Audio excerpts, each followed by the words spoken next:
Week 20 Day 1. La Cucaracha, the cockroach. The poor cockroach has been called the most reviled creature on the face of the earth.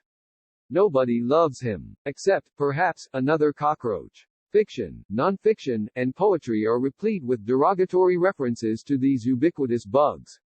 Public health officials are quick to indict the insects as carriers of viruses that cause yellow fever and polio.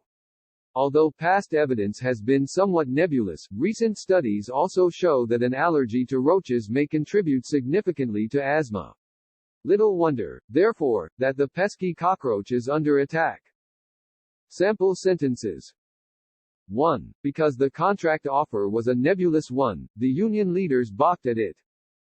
2. Ezra Pound, the expatriate poet, was reviled for his pro-fascist remarks. 3. When the grand jury refused to indict him, the mobster was exonerated.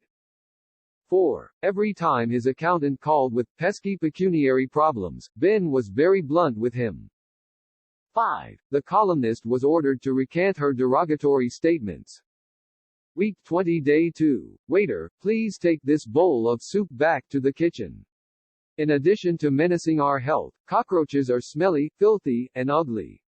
Upon entering a cellar that is redolent with their aroma, you are not likely to forget the odor. And when you spy the foul culprits creating havoc in your sugar bowl or in repose atop your chocolate cake, your disposition may be exacerbated. Roaches are omnivorous and will feast upon such disparate items as wallpaper, upholstery, nylon stockings, and beer. No one can accuse the hungry and thirsty bugs of being abstemious. Sample sentences. 1. While the palace guards were in repose, the rebels' coup began in earnest. 2. Coach Fisher issued a fiat that required that his players be abstemious.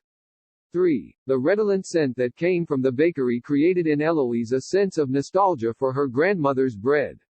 4. Omnivorous eaters find the dietary laws in some hotels to be too restrictive.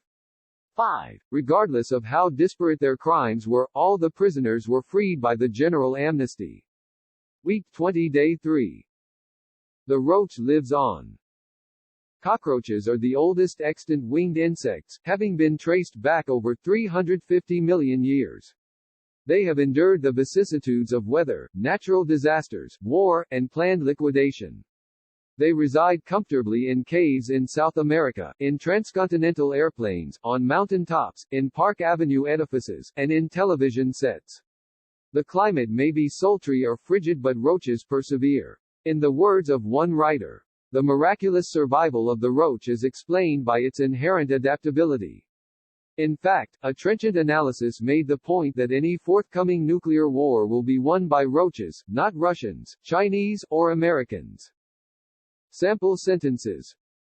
1. Hundreds of extant copies of Shakespeare's signature came from the same prolific forger. 2. The vicissitudes of life in the medical corps are not for the squeamish.